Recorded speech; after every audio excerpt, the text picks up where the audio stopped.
Good morning दोस्तों।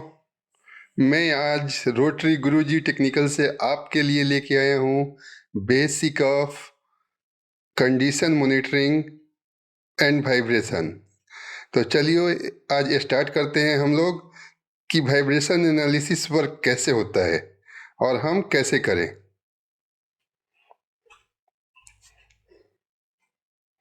Condition monitoring, the assessment on a continuous or periodic basis of the mechanical condition of machinery, equipment and system from the observation and or recording of selected measurement parameter।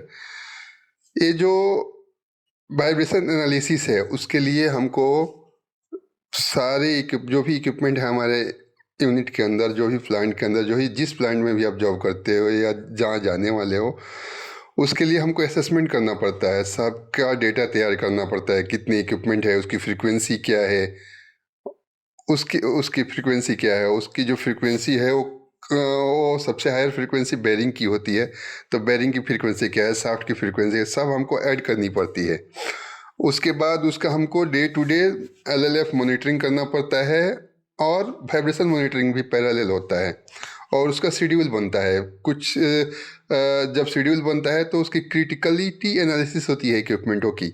उस criticality के ऊपर हम decide करते हैं कि हाँ, ये equipment का हमको 7 दिन में रीडिंग लेना है, ये इक्विपमेंट का 15 दिन में लेना है, ये इक्विपमेंट का मंथली लेना है, और वो डेटाबेस हम संभाल के रखते हैं। अगर सपोज डैट कि कुछ इक्विपमेंट में प्रॉब्लम आता है तो पिछला हमारा जो डेटाबेस है हम उसको रिव्यू करते हैं और उसी रिव्यू के ऊपर हम लोगों को पता चलता है कि हाँ, ये इक्विपमेंट का पुराना हिस्ट्री क्या है और अभी ऐसा क्यों प्रॉब्लम हम फेस कर रहे हैं। चलिए नेक्स्ट पे चलते हैं। अदर मेजरमेंट पैरामीटर, हम और अदर जो पैरामीटर है वो मेजरमेंट कर सकते हैं, फिर भी वाइब्रेशन क्यों, वाइब्रेशन से ही इशू क्यों है। अदर पैरामीटर में आता है नॉइस, इक्विपमेंट का नॉइस कितना है, वो ज़्यादा तो नहीं आ रहा है, वो ज़्यादा हो सकता है कैविटेशन की वजह से, इक्विपमेंट कैविटेशन अगर कर रहा है तो ज़्यादा हो सकता है। टेम्परेचर मेजरमेंट करते हैं, बेयरिंग टेम्परेचर, इक्विपमेंट का temperature, intermediate bushing temperature. Pressure measurement करते हैं कि पंप जो इक्विपमेंट है उसका प्रेशर तो बराबर है, फ्लो क्या है इक्विपमेंट का, करंट कितना ले रहा है, लोड कितना ले रहा है, इक्विपमेंट में कोई मूवमेंट तो नहीं है, जैसे एक्सपेंशन, वाइब्रेशन, एक्सप्रेशन, ऐसा कुछ तो नहीं है, या इंफ्रारेड थर्मोग्राफी तो कुछ नहीं चल रहा है उधर। दूसरा है कि wear analysis, ferrography like spectrometric oil analysis, और लास्ट वन आता है वाइब्रेशन। इतना हम मेजरमेंट पैरामीटर मेजरमेंट करते हैं for equipment. Then why only vibration, तो वाइब्रेशन पे ही के लिए हम इतना एनालिसिस क्यों करते हैं। ऑल मशीन वाइब्रेट्स, जितनी भी मशीनें होती है वो सभी मशीनों में वाइब्रेशन होता ही है, और हर मशीन का एक अपना जो फ्रीक्वेंसी होता है वो फ्रीक्वेंसी के ऊपर वो अपना नया प्रॉब्लम क्रिएट करता है। ऐसा नहीं कि हर मशीन में एक ही टाइप की फ्रीक्वेंसी आएगी, एक ही टाइप का प्रॉब्लम आएगा। हर मशीन का अपना एक फ्रीक्वेंसी है, उसका अपना नेचुरल फ्रीक्वेंसी है। An increase in vibration indicate of developing problem.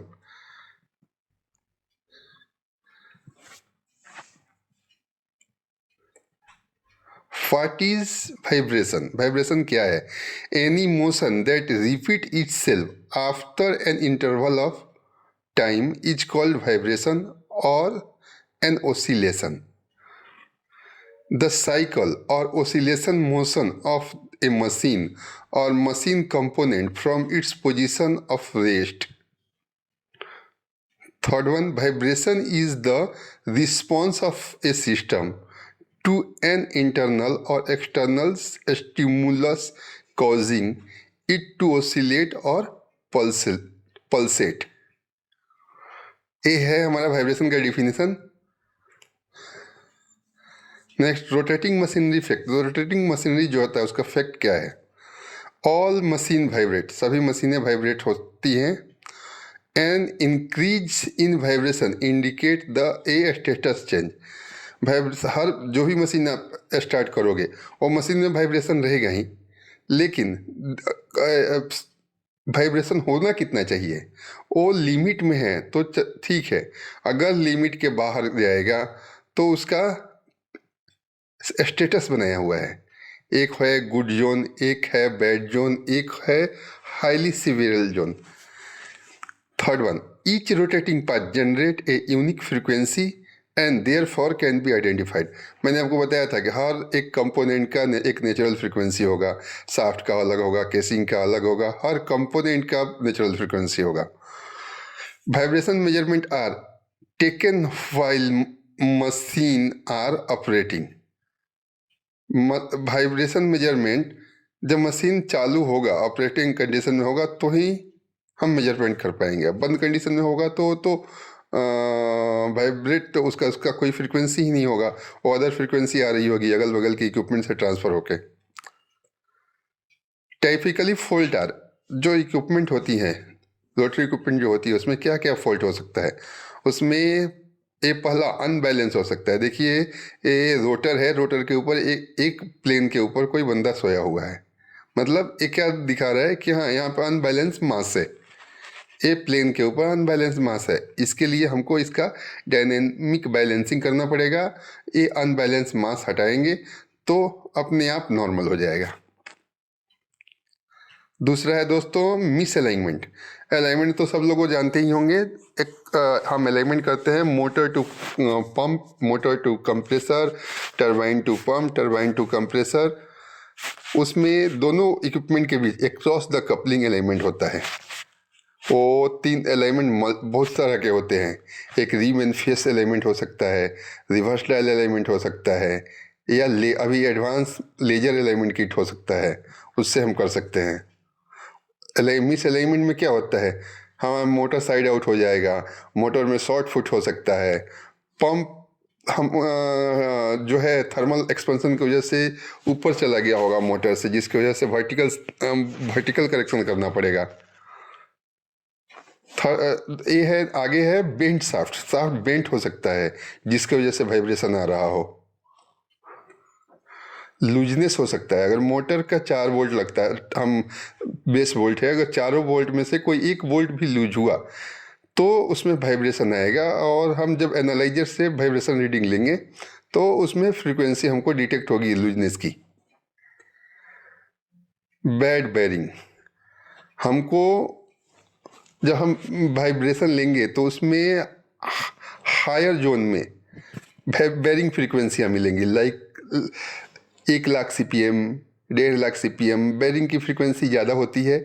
सबसे ज़्यादा फ्रीक्वेंसी किसकी होती है, उसकी बेरिंग की इनर रिंग की, उसके बाद उसके बॉल की, उसके बाद उसके आउटर रिंग की, उसके बाद उसके केज की। तो जो बेरिंग की फ्रीक्वेंसियाँ हैं वो हायर होती है। वाइब्रेशन हाइड्रोलिक फोर्स की वजह से भी जनरेट हो सकता है, जैसे वेन पास हुआ या कुछ इम्पेलर में फंस गया, लाइक दिस।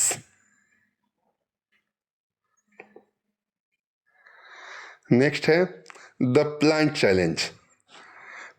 प्लांट का चैलेंज मेन क्या होता है, अगर किसी इक्विपमेंट में वाइब्रेशन आ गया और फ्रिक्वेंटली M&I हम कर रहे हैं, फिर भी हम कुछ आउटपुट नहीं मिल रहा है, रिपीटेड जॉब आ रहा है, वो seem bad, let shut down it. उसी में कोई बोलता है ना कि हाँ इसको शट डाउन कर देते हैं, एक गड़बड़ है, मशीन ही गड़बड़ है। उसी में दूसरा आदमी बोलेगा I think it is misalign. तीसरा आदमी बोलेगा I don't think it's too bad, leave it alone, इसको छोड़ देते हैं, नेक्स्ट नया मशीन मंगाते हैं। Objective technology from mill. ये मशीन है दोस्तों, कोई मशीन है, ये ऑनलाइन मॉनिटरिंग का सिस्टम लगा के रखा हुआ है। देखिए यहाँ पे प्रोब लगा हुआ है, ये यहाँ पे computer based online monitoring system है, यहाँ पे रिपोर्ट निकल रहा है। The vibration analysis reveal it's out of balance at 7 mm per second, it is only slight rough. Vibration analysis इसमें जो है it is out of balance, 7 mm का वाइब्रेशन है, रिपोर्ट दे रहे हैं that good it can continue operation but plan maintenance. ये 7 mm vibration है। जनरली हमारा वाइब्रेशन लेवल होना कितना चाहिए रोटरी इक्विपमेंट में? रोटरी इक्विपमेंट का एक थंब रूल है, हमारा रोटरी इक्विपमेंट में 5 mm पर सेकेंड के ऊपर वेलोसिटी अगर आ रही है तो हमें इक्विपमेंट रन नहीं करना है दोस्तों। हमको उसे चेक करना है जब भी अपॉर्चुनिटी मिले। अगर उस इक्विपमेंट का हिस्ट्री है कि हाँ उस इक्विपमेंट में जब से चालू किया तब से 6 से 7 mm वाइब्रेशन आता है तो उसको चलाएंगे, बट अंडर मॉनिटरिंग चलाएंगे। आगे बढ़ते हैं, vibration monitoring and analysis. The most widely accepted condition monitoring technique, easy to use, portable and online system are used, best applied to continuous running machine, high diagnosis capability, enable production maintenance decision and providing objective information, reduce plant risk, offer uptime। How does it work, कैसे ये work करता है? Detection, उसको detect कैसे करेंगे? By routine program of measurement on machine, LLF करेंगे, vibration monitoring schedule बनाएंगे। उस मशीन, हाँ, पूरे प्लांट के मशीन का हमारा शेड्यूल रहेगा, जो क्रिटिकल रहेगा उसका वीकली करेंगे, जो सेमी क्रिटिकल रहेगा उसका फोर्टनाइट करेंगे, जो नॉन क्रिटिकल रहेगा उसका मंथली करेंगे। एनालिसिस कैसे करेंगे? By evolution of trend and individual vibration frequency. जो भी हम रीडिंग लेंगे दोस्तों हर इक्विपमेंट का, उस इक्विपमेंट का ट्रेंड हम चेक करेंगे कि वो ट्रेंड में हमारी कौन सी फ्रीक्वेंसी पे कितना वाइब्रेशन आ रहा है। Reporting, information for decision making. तीसरा आता है कि हाँ आपने एनालिसिस तो कर लिया, अब आपको रिपोर्टिंग की बारी है। अगर आपने रिपोर्ट करा और वो रिपोर्टिंग गलत हुआ तो ये डर रहता है, लेकिन काम को सिखाता है। तो हमको प्रॉपर एनालिसिस करना है। एनालिसिस करने के बाद हमको फ्रीक्वेंसी पता करनी है। फ्रीक्वेंसी पता करने के बाद हमको रिकमेंडेशन देना है। रिकमेंडेशन के बाद हमको जाके फिजिकली चेक करना है कि हमने जो रिकमेंडेशन दिया था वो करेक्ट है या बाउंस गया। चौथा आता है करेक्शन। जब हम रिकमेंडेशन देंगे तो उस पर करेक्शन चालू होगा, उस पर जॉब इम्प्लीमेंट होगा। तो हम उसमें बैलेंसिंग हो सकता है, अलाइनमेंट हो सकता है, और डिपेंड अपॉन फ्रीक्वेंसी की, कौन सी फ्रीक्वेंसी भी वाइब्रेशन जनरेट हुई है उसके हिसाब से हम उनको रिकमेंडेशन देंगे और वो जॉब कैरी आउट करेंगे। मशीन सिम कम्प्लेक्स, ये मशीन है एक तरह का। ये देखिए, ये गियर बॉक्स है, ये टरबाइन है, ये सेकेंड स्टेज टरबाइन है। अब दोस्तों हम इसका वाइब्रेशन कहाँ लेंगे? हम वाइब्रेशन लेंगे, ये है बेयरिंग हाउजिंग। ये बेयरिंग हाउजिंग में इस पोजीशन पे हम हॉरिजॉन्टल वाइब्रेशन लेंगे, ये ऊपर से वर्टिकल वाइब्रेशन लेंगे, और ये शाफ्ट के पैरेलल हम एक्सेल वाइब्रेशन लेंगे। सेम इस टरबाइन में भी ऐसे ही होगा। एक गियर बॉक्स के डी साइड भी होगा एंड डी साइड भी होगा। सेम दोनों, हर मशीन के जहाँ भी बेयरिंग इंस्टॉल्ड है, जो वाइब्रेशन पोजीशन दिया हुआ है वहाँ से हमको वाइब्रेशन कलेक्ट करना है। आप वाइब्रेशन पेन से भी कलेक्ट कर सकते हो। Time wave form simplified, paper feed as the block oscillator up and down. ये देखिए, जो हम वाइब्रेशन रीडिंग लेते हैं उसमें एक्चुअल में हम टाइम वेव फॉर्म कलेक्ट कर रहे होते हैं। उसमें टाइम वेव फॉर्म कलेक्ट होता है। वो टाइम वेव फॉर्म अंदर सॉफ्टवेयर दिया होता है आपके एनालाइजर में, FFT करके। उस FFT के थ्रू ये टाइम वेव फॉर्म स्पेक्ट्रम में कन्वर्ट होता है इंटीग्रेट करके, तब हमको मिलता है 1x 2x 3x जिस पर हम एनालिसिस कर पाते हैं। अगर हमको ये टाइम वेव फॉर्म मिले, इसको हमको स्पेक्ट्रम में कन्वर्ट करना पड़े तो और भी ट्रिपिकल है दोस्तों। लेकिन हमारे पास इतना अच्छा इंस्ट्रूमेंट है आप लोगों के पास कि हम वाइब्रेशन लेते हैं, वाइब्रेशन पेन से तो डायरेक्ट रीडिंग मिलता है, एनालाइजर से लेते हैं तो हमको डायरेक्ट स्पेक्ट्रम मिलता है। हमको ओनली एनालिसिस करना पड़ता है। नेक्स्ट आ गया एम्पलीट्यूड। एम्पलीट्यूड क्या होता है दोस्तों? एम्पलीट्यूड, ये देखिए एक मास है, इसको स्प्रिंग के सपोर्ट के सहारे यहाँ पे लगाया गया है, ये नेचुरल पोजीशन है और ये इसका लोअर लिमिट है, ये अपर लिमिट है। ये टाइम वेव फॉर्म बना रहा है यहाँ पे, ये यहाँ से यहाँ तक टाइम वेव फॉर्म होगा, एक टाइम वेव फॉर्म होगा। ये जो है पिक टू पिक इसको बोलेंगे, पिक टू पिक डिस्प्लेसमेंट ये बोलेंगे। आरएमएस वैल्यू भी लेते हैं और देखिए ये वेलोसिटी पीक इसको बोलेंगे। वेलोसिटी जब हम लेते हैं दोस्तों तो इतना ही मेजरमेंट होता है और डिस्प्लेसमेंट लेते हैं तो पूरा एक टाइप वेव फॉर्म, एक निगेटिव वाला एक पॉजिटिव वाला, दोनों कैलकुलेट करके एक peak to peak displacement calculate करते हैं। देखिए इसमें अभी हम एम्पलीट्यूड में क्या क्या हमको मेजरमेंट करना पड़ता है। एम्पलीट्यूड में हम डिस्प्लेसमेंट मेजरमेंट करते हैं, माइक्रोन में पिक टू पिक हो सकता है। डिस्प्लेसमेंट माइक्रोन में हम कलेक्ट करते हैं पिक टू पिक, और मिल्स में भी हो सकता है वो। वेलोसिटी पर सेकेंड में करते हैं और वो पिक में होता है। एक्सेलरेशन हम कैलकुलेट करते हैं और वो जी पर सेकेंड में होता है। स्पाइक एनर्जी भी हम कलेक्ट करते हैं और जी पर जी में होता है। स्पाइक एनर्जी क्या है दोस्तों? स्पाइक एनर्जी है कि आपका पंप या कोई भी इक्विपमेंट है अगर रन हो रहा है और उसके बेयरिंग रेशियो के ऊपर कुछ कचरा आ गया, कुछ पार्टिकल्स आ गए, और उस टाइम में मशीन जो वाइब्रेशन देगा, जो वाइब्रेट करेगा, उसको हम बोलेंगे स्पाइक एनर्जी या जी।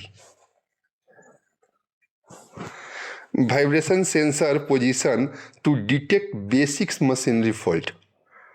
इसमें मैंने आप लोगों के लिए बनाया है ओरिएंटेशन और plane, primary indication, secondary indication. Orientation on plane, हम कहाँ पे वाइब्रेशन सेंसर इंस्टॉल करेंगे? हॉरिजॉन्टल 90 डिग्री के पोजीशन पे, वर्टिकल 0 डिग्री और 180 डिग्री, एक्सियल में कहीं भी हम ये कर सकते हैं, और डुअल सेंसर 45 डिग्री में करते हैं। हम टर्बो मशीनरी जो होता है दोस्तों, टर्बो मशीनरी में जो सेंसर लगे होते हैं प्रॉक्सिमिटी सेंसर, वो जनरली 45 डिग्री अपार्ट ही होते हैं। हॉरिजॉन्टल में जब हम 90 डिग्री में प्रोब लगाएंगे तो हमको प्राइमरी इंडिकेशन क्या मिलेगा? अनबैलेंस। सेकेंडरी मिलेगा अलाइनमेंट, थर्ड मिलेगा लूजनेस, फोर्थ मिलेगा गियर मेसिंग। अगर हम वर्टिकल में 0 डिग्री और 180 डिग्री पे लेते हैं तो हमको प्राइमरी में मिलेगा लूजनेस, सेकेंडरी में मिलेगा अनबैलेंस और अलाइनमेंट। अगर हम एक्सियल रीडिंग लेते हैं तो हमको प्राइमरी में अलाइनमेंट का फॉल्ट दिखेगा, सेकेंडरी में unbalance fault, thrust bearing, gear meshing. जो डुअल सेंसर वाला प्रॉक्सिमिटी प्रोब होता है जिसमें हम डिस्प्लेसमेंट लेते हैं दोस्तों, क्योंकि इतनी बड़ी टर्बो मशीनरी की अगर हम वेलोसिटी चेक करेंगे तो पॉसिबल ही नहीं होगा रीडिंग आना, बहुत कम आएगा। और जो हम प्रॉक्सिमिटी प्रोब से हम जब रीडिंग लेंगे तो उसमें हमको शाफ्ट का पोजीशन मालूम पड़ेगा कि हाँ शाफ्ट हमारा कितना मूव हो रहा है, कितना डिस्प्लेस हो रहा है। तो उसमें हमको प्राइमरी इंडिकेशन में क्या आएगा? Unbalance shaft position, looseness, alignment, oil wheel. Oil wheel क्या होता है? अगर किसी इक्विपमेंट में स्लीव बेयरिंग है और स्लीव बेयरिंग एक तरफा घिस रहा है शाफ्ट से, तो उसे हम ऑयल व्हील बोलते हैं। एक तरफा बोले तो किसी एक पर्टिकुलर पोजीशन को डैमेज कर रहा हो शाफ्ट, उस पोजीशन पे टच हो रहा हो, वहाँ पे ऑयल फिल्म जनरेट नहीं हो रही होगी। चलिए नेक्स्ट टॉपिक चलते हैं, वाइब्रेशन मेजरमेंट। इसमें मैंने 3 कॉलम बनाया है, मेजरमेंट, यूनिट और टाइपिकल एप्लीकेशन। तो मेजरमेंट में हम क्या क्या लेते हैं? डिस्प्लेसमेंट लेते हैं, वेलोसिटी लेते हैं, एक्सेलरेशन लेते हैं, डिमोलुलेशन लेते हैं और इमिशन लेते हैं। वाइब्रेशन में जनरली हम 3 लेते हैं, डिस्प्लेसमेंट, वेलोसिटी और एक्सेलरेशन। डिस्प्लेसमेंट जो है उसका unit micron, peak to peak या मिल्स में हो सकता है। टाइपिकल एप्लीकेशन में स्लो स्पीड विथ ईसीपी और वाइड रेंज का इक्विपमेंट होगा। वेलोसिटी जो है वो जनरल मशीनरी के लिए है। एक्सेलरेशन जो है गियर और एंटी फ्रिक्शन बेयरिंग के लिए है, वो हाई फ्रीक्वेंसी वाली इक्विपमेंट के लिए एक्सेलरेशन हमको लेना पड़ता है, क्योंकि बेरिंग फ्रीक्वेंसी हमको एक्सेलरेशन के थ्रू ही मिलता है।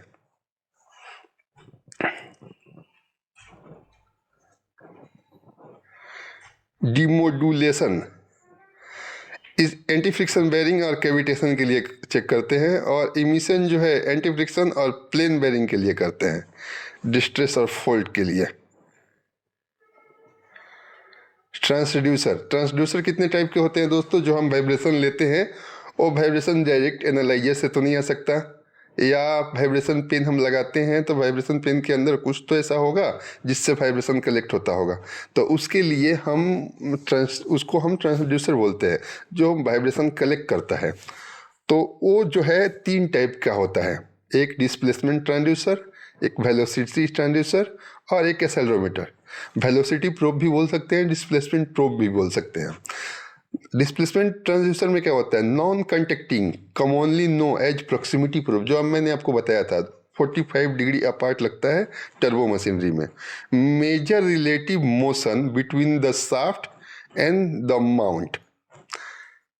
सेकेंड आता है velocity transducer, coil move through the field of stationary magnet, very rugged and long lasting, operating up to 260 degree, simple to integrate to accurate displacement micron. Accelerometer में आते हैं, the force of accelerating mass squeezing a piezo electric stack, compression or shear type measurement in G, popular for general vibration analysis, accurate and rugged, available for a wide range of applications। दोस्तों generally जितना भी measurement किया जाता है vibration का, velocity जो measurement हम करते हैं वो एक्सेलेरोमीटर से ही करते हैं। वेलोसिटी प्रोब कहाँ लगता है? जनरली आईसी इंजन में लगता है, जो हम आईसी इंजन का कंप्रेशन मेजर करने के लिए जो प्रोब लगता है वो वेलोसिटी प्रोब ही होता है। दोस्तों डिस्प्लेसमेंट, जनरली डिस्प्लेसमेंट होता क्या है? डिस्प्लेसमेंट मतलब डिस्टेंस। सपोज आपको किसी दूरी पे जाना है, आपको दिल्ली से मुंबई जाना है, वो हो गया डिस्प्लेसमेंट। वेलोसिटी क्या है? दिल्ली से मुंबई आपको जाना है तो अपने दिल्ली से मुंबई का जो सफ़र है वो 40 किलोमीटर पर आवर के हिसाब से सफ़र किया आपने, वो 40 किलोमीटर पर आवर जो होगा वो वेलोसिटी होगा। अब एक्सेलरेशन क्या है दोस्तों? अब मान लीजिए कि आपको दिल्ली से मुंबई जाना है, अब दिल्ली से बड़ौदा आपने 60 की स्पीड तय की और बड़ौदा से मुंबई जो है आपने 100 की स्पीड तय की। ये डिफरेंट स्पीड हो गया। तो जब डिफरेंट स्पीड हमको मेजरमेंट करना होगा तो उस जगह पे एक्सेलरोमीटर का यूज होगा, उससे ही एक्सेलरेशन बोलेंगे। आगे आता है all vibration sensor as with time. ये रहा ईडी करंट प्रोब दोस्तों,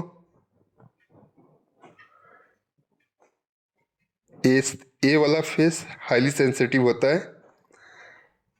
यहाँ से इस प्रोब में हम डीसी करंट सप्लाई करते हैं और आगे साइड में ये रेडिएशन, ये जो अपना डीसी करंट का रेडिएशन है वो शाफ्ट के ऊपर अप्लाई करता है। उधर से जो है फिर हमको इंडिकेशन मिलता है और वो इंडिकेशन को ए प्रोब एसी करंट में रिटर्न करता है, और वो एसी करंट हमको एक टाइम वेव फॉर्म ट्रेंड देता है। वो ट्रेंड से हम एनालिसिस करते हैं, तो हमको 1x 2x 3x और मल्टीपल फ्रीक्वेंसियाँ मिलती है, जिससे हमको मालूम पड़ता है कि इक्विपमेंट के अंदर एक्चुअल में वाइब्रेशन आ कहाँ से रहा है, कौन सी फ्रीक्वेंसी का वाइब्रेशन है। ये रहा वेलोसिटी सेंसर दोस्तों।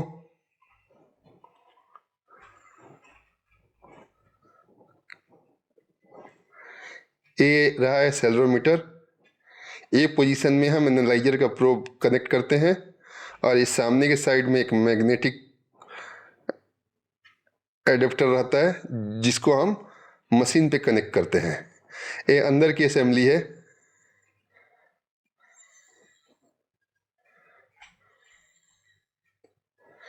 Vibration analysis require amplitude, frequency और फेस।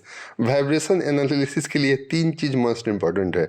एक एम्पलीट्यूड, हमको रीडिंग तो चाहिए ही, और रीडिंग की फ्रीक्वेंसी क्या है और कौन से एंगल पे वो रीडिंग है। वाइब्रेशन कैरेक्टरिस्टिक क्या है? एम्पलीट्यूड कितना है, फ्रीक्वेंसी हाउ ऑफ्टन, और फेस कहाँ पे है, कौन से एंगल पे है। Measurement parameter, displacement how far it move. जैसे मैंने आपको बताया कि हाँ दिल्ली से मुंबई, ये हमारी डिस्प्लेसमेंट हो गई, वो माइक्रोन या मिल्स में हम मेजरमेंट कर सकते हैं। Velocity how fast it move, Delhi से मुंबई आप कितने फास्ट जा रहे हो, वो पर सेकेंड या इंच पर सेकेंड में मेजरमेंट होता है। और एक्सेलरेशन क्या है? हाउ क्विकली वेलोसिटी चेंज, जो आप जा रहे हो दिल्ली से मुंबई, तो आप दिल्ली से जयपुर क्या स्पीड था, जयपुर से बड़ौदा क्या स्पीड था, बड़ौदा से मुंबई आप जो स्पीड चेंज कर रहे हो उसे एक्सेलरेशन बोलते हैं। Basic measurement, overall vibration reading are common, online और offline are overall signals. Online protection,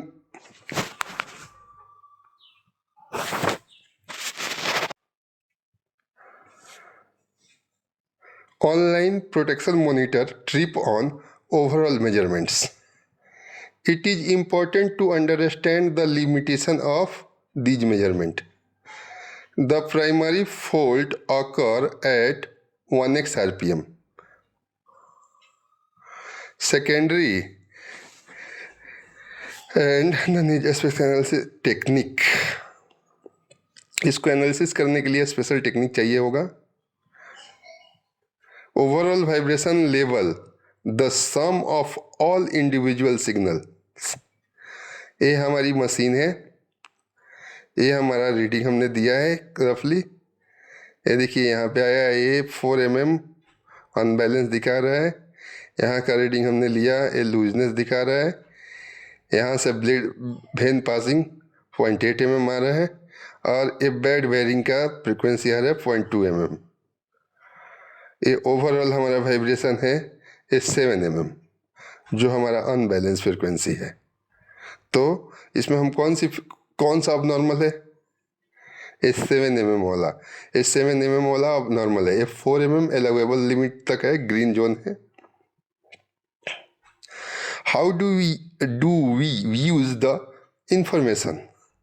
The information is trended and checked against alarm level by software. This highlight any machine where the health of machine is beginning to degrade. जो trend का information है उस सब set होता है, अगर वो change होगा तो जो उसका क्राइटेरिया दिया हुआ है कि हाँ इतना माइक्रोन से ऊपर नहीं जाना चाहिए, इतना mm से ऊपर नहीं जाना चाहिए, तो जो ऑनलाइन सिस्टम है उसमें सेफ्टी सिस्टम होता है, तो वो इक्विपमेंट को ट्रिप कर देता है दोस्तों। लेकिन अगर जो ऑफलाइन मेजरमेंट हम करते हैं उसमें ऐसा सिस्टम नहीं होता है, उसको तो हमको फिजिकली ही बंद करना पड़ेगा। जो वेलोसिटी हम लेंगे और हमको लगेगा कि हाँ भाई ये हाई वाइब्रेशन है, पास्ट में कभी भी इसमें वाइब्रेशन नहीं रहा है, ये अब नॉर्मल है।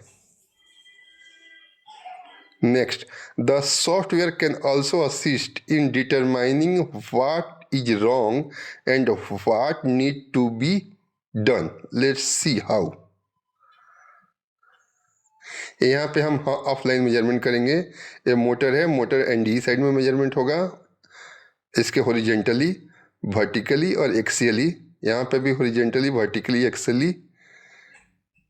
पंप में भी डी एंड डी, यहाँ पे भी 3 रीडिंग आएंगे, 2 हॉरिजेंटल के, 2 वर्टिकल के, 2 एक्सियल के।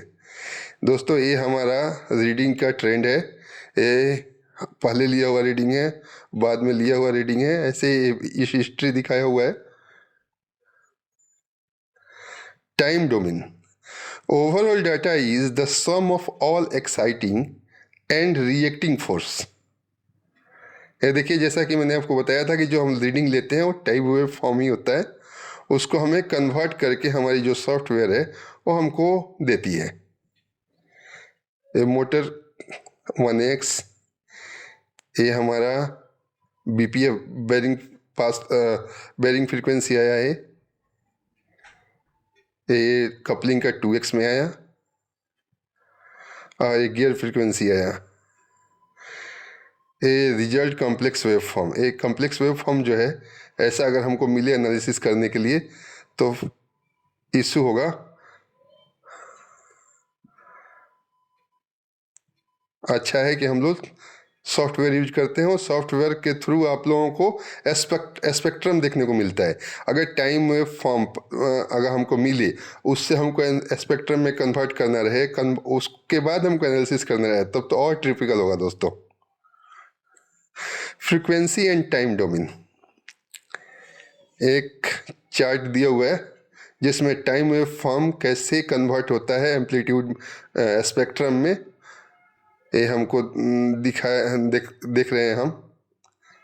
ये देखिए डिफरेंट फ्रीक्वेंसी है, एक कॉम्प्लेक्स वेव फॉर्म है।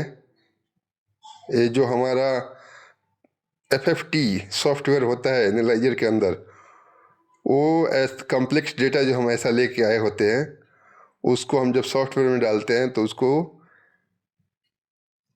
1x का टाइम फॉर्म, 2x का टाइम फॉर्म, 3x 4x ऐसे ही मल्टीपल टाइप फॉर्म वो मॉनिटर करेगा। मॉनिटर करके हमको फाइनली यहाँ पर रीडिंग देगा कि 1x का हमारा 5 mm है, 2x का 2 mm है, 3x का इतना है, 9x का इतना है। फ्रीक्वेंसी स्पेक्ट्रम प्लॉट ये जो है CPM में है, हर्ट्ज में। टाइम डोमेन है amplitude. Spectrum analysis enable precise evaluation of machinery condition and prediction। देखिए एम्पलीट्यूड है, frequency A1x unbalance, 2x coupling, 3x gear. ये जो है बेरिंग फ्रीक्वेंसी है।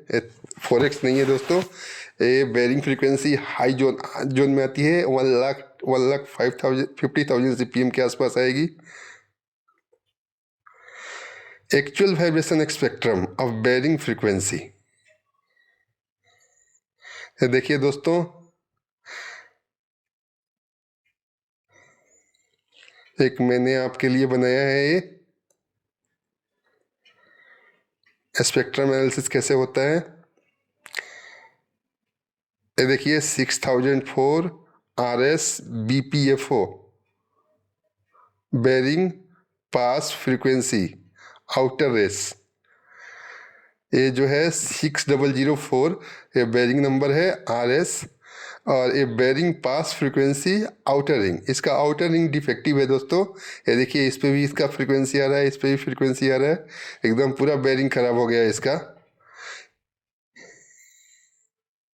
ये देखिए जैसा कि मैंने बोला था आपको कि बेरिंग फ्रीक्वेंसियाँ 1 लाख पे ही आती हैं।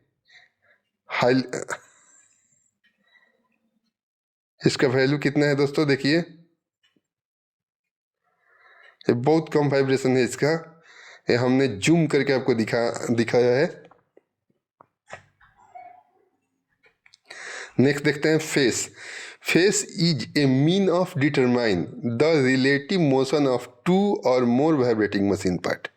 Face reading only have meaning when compared to other phase reading with a common reference. दोस्तों फेस क्या है? फेस का मतलब होता है कि हम वाइब्रेशन रीडिंग लेने गए तो किसी इक्विपमेंट में हमको लग रहा है कि उसमें मिस अलाइनमेंट है, तो अब मिस अलाइनमेंट हम उसको फाइंड आउट कैसे करेंगे? तो मोटर का और पंप का या मोटर का या एनी इक्विपमेंट, कोई भी इक्विपमेंट है तो उसके ड्राइव इन साइड में हमको हॉरिजॉन्टल टू हॉरिजॉन्टल रीडिंग लेना है। ओके दोस्तों, तो हमको हॉरिजॉन्टल रीडिंग अगर दोनों में हाई है मतलब वो मिस अलाइनमेंट है, 100% मिस अलाइन है, और दोनों का फेस सेम होना चाहिए। अगर हॉरिजॉन्टल में आप 90 डिग्री पे ले रहे हैं मोटर का तो वो 90 डिग्री आपको पंप का भी होना चाहिए, तो ही हमको मालूम पड़ेगा कि हाँ ये रीडिंग मिस अलाइनमेंट का है। ये देखिए दोस्तों, ये पोजीशन है जहाँ पे मास था, ये 360 पे आया वाइब्रेट करने के बाद। ये 90 डिग्री पे था, ये 80 पे आया, ये 180 पे था, ये 360 पे आया।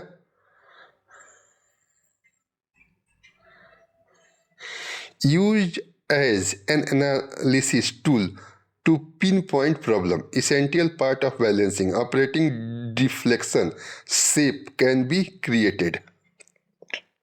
देखिए मैंने बताया था ना आपको, एक number 2 1 2, face 0 between 1 and 2, face 180 between 1 and 2।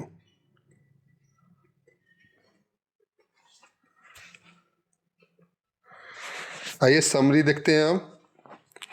Vibration analysis can be complex as you wish it to be, however it is practical application of sound engineering principle. Keep it simple, do not complicate it. Symptom are the effect, not the cause। जो symptom होता है वो effect होता है, cause नहीं होता है। तो कोई भी प्रॉब्लम है वो देख के घबराइए मत, अच्छे से एनालिसिस कीजिए, जरूर खत्म होगा problem. Always look for the cause, the exciting force. Ask yourself, can it be what I say it is? VA makes a hug difference to operation. Enjoy the privilege of applying it. Personal application and practice is continuous improvement process. Thank you very much for watching my video दोस्तों। अगर आपको ये अच्छा लगा हो video तो कृपया like कीजिए, सब्सक्राइब कीजिए, और आपको कोई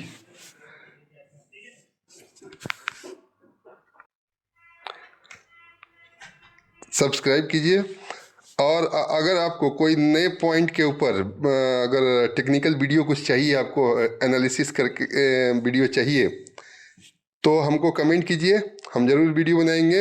हम बहुत सारे वीडियो कवर करने वाले हैं, मैकेनिकल मेंटेनेंस से रिलेटेड, कंस्ट्रक्शन से रिलेटेड, रोटरी इक्विपमेंट से रिलेटेड, क्योंकि बहुत दिनों से मैं भी थ्योरी छोड़ना बंद कर दिया था दोस्तों।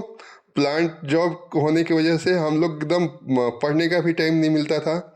मेरे को लगा कि जो है हमें ये प्रोग्राम चालू करना चाहिए, नहीं तो मेरा खुद का नॉलेज जो गेन किया हुआ हूँ रोटरी और रिलेबिलिटी का, वो लॉस कर दूंगा मैं। चलिए, thank you very much again. Please like कीजिए और पूरा वीडियो देखिए, आपको ज़रूर पसंद आएगा। Thank you very much.